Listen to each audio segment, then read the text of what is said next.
Good morning. Welcome back. It is Tuesday. We have a mail day. We'll get to that here in just a second. I don't know if you guys watched the race yesterday. Of course, MTJ back in victory lane. It is an all-Truex weekend at Dover, kind of like it was an all-Wallace weekend at Dover in 1994, as Rusty alluded to in the booth, that he had won on Sunday and his brother Mike had won his first, then Busch Series, now Xfinity Series race on Saturday. And there was an incident in the race. I know it's kind of probably by now gotten a lot more heat on the social medias, but if you look at the replay in the Chastain-Brennan Poole wreck that collected Kyle Larson, watch Brennan Poole's exhaust.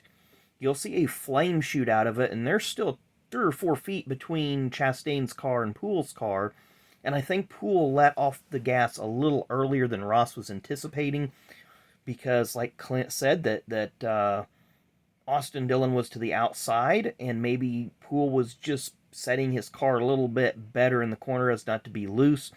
Well, when he backed off earlier, it threw Ross's timing off a little bit. Of course, Ross had Kyle to his outside, so he couldn't actually just change lanes. I don't think Ross went in there maliciously and just totally dumped Poole for the sake of dumping him. I think that if you watch the replay, it was 2 or 3 things that just lined up. And much like in the early 90s when you had Ernie Irvan and Jimmy Spencer getting into a bunch of people, if right now Ross is going to be that guy that gets targeted a lot just because he is super aggressive. So, yeah, just listen to Ross's interviews. Definitely wasn't something that he had done with intent, but I think that Poole, and I'm not laying the blame on Brennan Poole either, I just think that if you watch everything and how it happened, that it definitely wasn't Ross just going in there and saying, I'm going to, Brennan's done for the day, I'm going to take him out. It was just a misjudgment there. So anyway, on the Facebook group, the Nuts Facebook group, I know some of you folks that watch this channel may be in that group. One of the members, David Block, posted some cards for sale recently, and I said that I would be interested if he could hold them till this past Friday, which he did. Thank you very much, Mr. Block. I do appreciate that. So we're going to share with you our pickups, and we're going to open a few of these. So I did get another hobby box of 2020 Donruss. So once we finish the one that we're currently on, we got 4 more packs. Then we'll tear into this one and hopefully get some cool stuff out of it. And then we have a bunch of loose packs. So we have a 2012 Press Pass value pack. Then a 2006 Trax, 92 Red Max. Of course, we are doing Black Max on our Fast Pack series. Premium 2010. Let's see here, what is this? 95 Max series. I believe that's series 2. Then 2010 Eclipse. 2017 Donruss. We know that series really well. We've opened several hobby boxes on the channel of that. 2005 Wheels. 97 Racer's Choice, so there's a chance we could pull that Chase and Bill Elliott card out of there. Premium 02. 97 Pinnacle. 09 Press Pass, we know that set all too well. 2005 Press Pass. 96 Classic. Of course, I picked up a bunch of these at the flea market recently. 91 Max, so chance for a Bobby Labonte or a Jeff Burton rookie card. And then a 97 Pinnacle. I'm not sure if I've ever opened any packs of this. So what do we have there? 1, 2, 3, 4, 5, 6, 7, 8, 9, 10, 11, 12, 13, 14, 15, 16, 17, 18 packs, something like that. 16 packs. I counted this pack twice, so 16 packs. I want to open the 97 Pinnacle, the Classic, because we got plenty of those coming up. Let's do the 91 Max. So we'll open a few of these, see what we can come up with. Let's do the 91 Max first. Of course, there were error cards and corrected cards. I think they made like 3 printings of this, and I'm trying to see anywhere on here, because there were some of these that I've opened before, and it had a Roman numeral 3 on it, like it was a 3rd printing, perhaps. I'm not seeing any Roman numerals on here, so maybe this might be the first printing. There you see Max 500 Sweepstakes. So we're going to tear into this pack and see what we come up with. They got their little scratch off game. I'm gonna start off with Tim Brewer, Bobby Hillin, a checklist. Those are always important. Bobby Dotter, current car owner for the 07 and 08 in the Xfinity Series. Hall of Famer Benny Parsons. Looks like he might be in the Victory Lane at North Wilkesboro or somewhere thereabouts. Hall of Famer Ned Jarrett.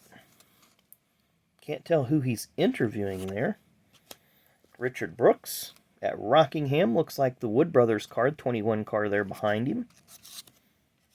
So we got a rookie of Todd Bodine, two-time Truck Series champion.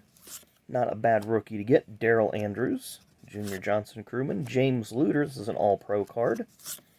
Eddie Lanier, All-Pro. Kirk Shelmerdine, All-Pro, also a Hall of Famer. Jimmy Finnig, I think a crew chief card. I think he should get in the Hall of Fame at some point. Ward Burton, I believe that's Ward's rookie. I can't remember, because I don't remember him having one in 90 max. And Bill Venturini, current ARCA Series car owner. Multiple wins, titles, and etc. Kind of besides JGR, the top team in ARCA.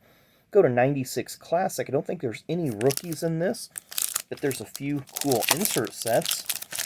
There's some short print cards. There's a classic interview, 96 silver parallel. As we put our, trying to see if we can see if there's any odds or anything. It doesn't really give us any odds, but there's what you have. Classic Chase Interactive Game, Martin's Challengers Interview, Silver Series Printers Proof, and Racing Images Preview. The Racing Images Preview cards are pretty cool.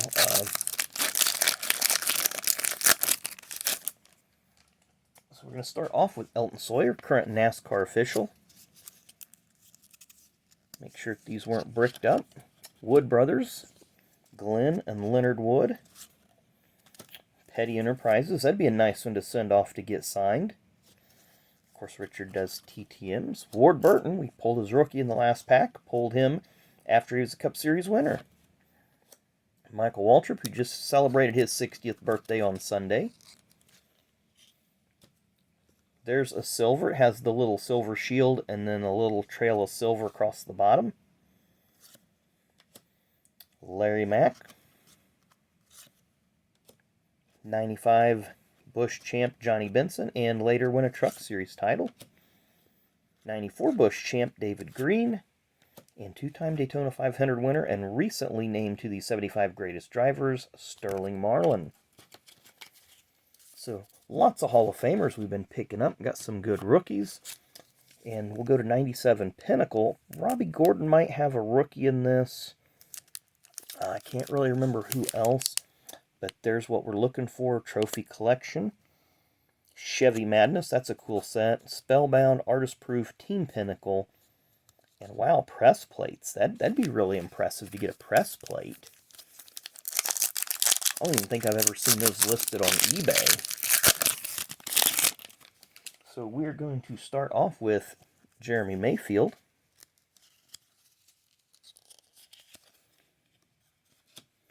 Then we have Dale Jarrett, turn 4, and I like how there's a little hollow foil there to the printing. Kyle Petty. So this is 97, so this would have been his first year in the PE2 car. They would later merge with Petty Enterprises and move it back to Randleman. I want to say originally they was out of High Point or somewhere else. Darrell Waltrip. Race Review, Terry Labonte. This probably has talks about the thought maybe it was going to talk about one of the races that he won. Then we have a Texas Tornado, Bobby Hamilton. Mark Martin, iconic, one of the iconic Valvoline schemes that Mark ran. Bobby Hamilton once again. Race Review, Ricky Rudd. So 97, 96. Where did he win in 96? Phoenix, I believe. No, Rockingham. Trying to see what that says. 97. What's that say? I don't know. Then I'll look at it here in a second. Robert Yates Racing. And then some of their Pinnacle Racing Club. So I'm going to go investigate this race to figure out. Let's just look on the back and see if it tells us. Started 97 season. Okay, so that would have been at Dover, the Miller 500, because he won 2 races in 97. He won at Dover, and then he won in the Brickyard that year. So I was thinking this was a review of 96, but it's not. So we've covered our history lesson. Got plenty of packs to open here moving forward. So I'll probably open some of these in the upcoming weeks. Maybe do a day or two each week where we open a few packs just to see what we get. And, of course, another hobby box to rip through. And that's going to take us a little while because there's always stuff that we're ripping here. So thanks again for watching. Make sure you come back at noon for Fast Packs, where we will tear into another pack of 1992 Black Max and look for, like to pull an 89 Earnhardt out of there if we can. But we'll keep trying. Thanks again for watching, and we'll see you at noon.